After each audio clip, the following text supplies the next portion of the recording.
আসসালামু আলাইকুম। চলে আসছি আবারও নতুন একটা ভিডিওতে। আপনারা জানেন অবশ্যই ভিডিওটার থাম্বনেল থেকে বুঝতে পারছেন ভিডিওটা কি নিয়ে হতে চলেছে। তো চলুন বেশি কথা বলবো না, শুরু করি আমরা।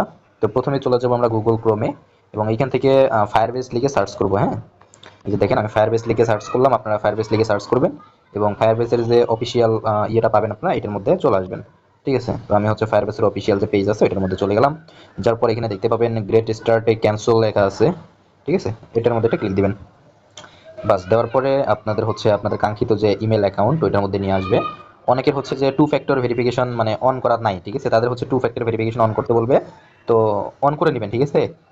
বা অন্য কোনো জিমেলে থাকলে সেটা সিলেক্ট করে নেবেন। আমার একটা জিমেলে সিলেক্ট করা ছিল, আমি হচ্ছে ওইটা থেকে আপনাদের নিয়ে নিচ্ছি। তারপর এখানে দেখতে পাবেন স্টার্ট এ ফায়ারবেস লেখা আছে প্রজেক্ট, এটার উপর একটা ক্লিক দিবেন। দেওয়ার পর এখানে দেখতে পাবেন আপনাদেরকে প্রজেক্ট নেম লিখতে বলতেছে।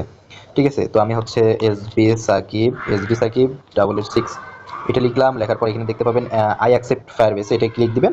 তারপর দেখতে পাবেন কন্টিনিউ লেখা আছে, কন্টিনিউ ক্লিক দিবেন, আবার কন্টিনিউ ক্লিক দিবেন। ঠিক আছে, তো আবার হচ্ছে কন্টিনিউ ক্লিক দিবেন। তারপর এখানে আবার হচ্ছে আই অ্যাকসেপ্ট দিয়ে লেখা আছে, ক্রিয়েট প্রজেক্টে ক্লিক দিবেন। তো দেওয়ার সাথে সাথে হচ্ছে একটু ওয়েট করতে বলবে, আমরা হচ্ছে একটু স্কিপ করি। তো দেখতে পাচ্ছেন অলরেডি আমাদের এটা ফিনিশ আপ মানে ফিনিশ টাইমে চলে আসছে। হ্যাঁ, তো এটা হচ্ছে কন্টিনিউ লেখা চলে আসছে, তো কন্টিনিউ একটা ক্লিক দিবেন। দেওয়ার পর আপনার হচ্ছে এখানে একটা প্রজেক্ট হচ্ছে ক্রিয়েট হয়ে গেছে। তো প্রজেক্টটা তো ক্রিয়েট হয়ে গেছে, এখন আপনার বেসিক কাজ হচ্ছে আপনি যদি চান যে আমরা হচ্ছে এটা কি কাজে লাগে আমি বলি। আপনার ওয়েবসাইট বানাইতে গেলে অনেক সময় ফায়ারবেস লাগে এবং অ্যাপ্লিকেশন যে কোনো অ্যাপ্লিকেশন তৈরি করতে গেলে ফায়ারবেস লাগে। বনাম হচ্ছে এটা থেকে আপনি হোস্টিংও করতে পারবেন। ঠিক আছে, যে কোনো ডায়লগ তারপরে হচ্ছে যে কোনো আপডেট সিস্টেম এগুলো হোস্ট করতে পারবেন। তো আমাদের হচ্ছে একটা কাজ করতে হবে, এর আগে আমি একটা রুলস আছে এই রুলসটা নিয়ে আসি। তো দেখতে পাচ্ছেন আমরা এখানে চলে আসছি। ঠিক আছে, তারপরে এখানে দেখতে পাবেন যে সেটিং নামে একটি বাটন, বুঝছেন। এইখানে দেখেন সেটিং নামে একটি বাটন, তো এটার উপর একটা ক্লিক দিবেন। হ্যাঁ, ক্লিক দেওয়ার পর এখানে হচ্ছে আপনার জেনারেল সেটিং এগুলো আসবে, এগুলো হচ্ছে আমরা পরে যাই। আপনার হচ্ছে যে ডেটাবেস সেটিং একটা লেখা আছে, ডেটাবেস স্টোরেজ, এটাই ক্লিক দিবেন। দেওয়ার পরে যে রিয়েল টাইম ডেটাবেস এটা একটা ক্লিক দিবেন। ঠিক আছে, আমরা আগে হচ্ছে এটা এটা মানে এটা আমাদের সব থেকে বেশি জরুরি। ঠিক আছে, এটা না করলে কিন্তু আমাদের যে ডেটাবেস আছে বা আমাদের দেখে শুনে আমরা বানাবো বা হোস্টিং করবো এটা হচ্ছে কাজে দিবে না। ঠিক আছে, তো চলুন শুরু করা যাক। এখানে দেখতে পাবেন যে ক্রিয়েট ডেটাবেস নামে একটি বাটন, এটার উপরে সিম্পলি ভাবে এটা ক্লিক দিবেন। ঠিক আছে, তো দেওয়ার পরে একটুখানি লোডিং নেবে, একটুখানি ওয়েট করবেন এখানে। তারপরে হচ্ছে এখানে দেখতে পাবেন ইউএস দেওয়া আছে, আপনি এখান থেকে সিকিউরিটি দিয়ে এনাবেল করে দেবেন। ঠিক আছে, অন্য কিছু করতে হবে না, শুধুমাত্র এনাবেল করতে হবে। তো এনাবেল করার পর এইখান থেকে আপনারা হচ্ছে একটুখানি ওয়েট করবেন। ঠিক আছে, তো দেখতে পাচ্ছেন আমাদের ডেটাবেস কিন্তু অলরেডি তৈরি হয়ে গেছে। এখন এখানে দেখতে পাবেন একটা রুলস নামে একটি বাটন, ঠিক আছে, সরি, রুলস নামে একটি অপশন এই যে এখানে। তো এই রুলসের মধ্যে আপনারা ক্লিক দিবেন।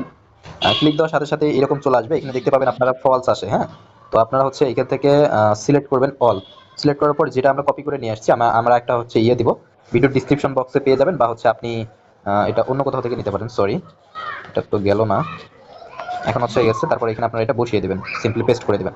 দেওয়ার পর এখানে দেখতে পাবেন হচ্ছে আপনার পাবলিশ লেখা আছে একটা। ঠিক আছে, এই যে দেখেন পাবলিশ, পাবলিশের মধ্যে সিম্পল ভাবে ক্লিক দিয়ে দিবেন। পাবলিশের মধ্যে ক্লিক দিবেন, দেওয়ার পরে হচ্ছে এটা আমাদের সেভ হলো না, এটা ওই সামনে একটু ইয়ে আছে, এটা এটা থাকবে না মেবি। ওকে, আমরা হচ্ছে আবার এটাকে ঠিক করি।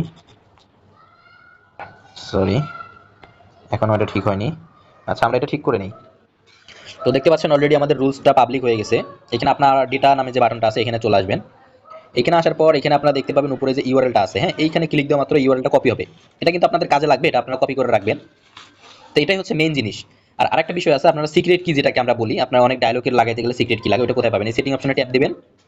ঠিক আছে, দেওয়ার পর উপরে দেখবেন জেনারেল সেটিং আছে, এই জেনারেল সেটিংয়ে সিম্পল ভাবে এটা ক্লিক দিবেন। ক্লিক দেওয়ার পর এখানে দেখতে পাবেন সার্ভিস অ্যাকাউন্ট লেখা আছে, এটার উপর একটা ট্যাপ দিবেন।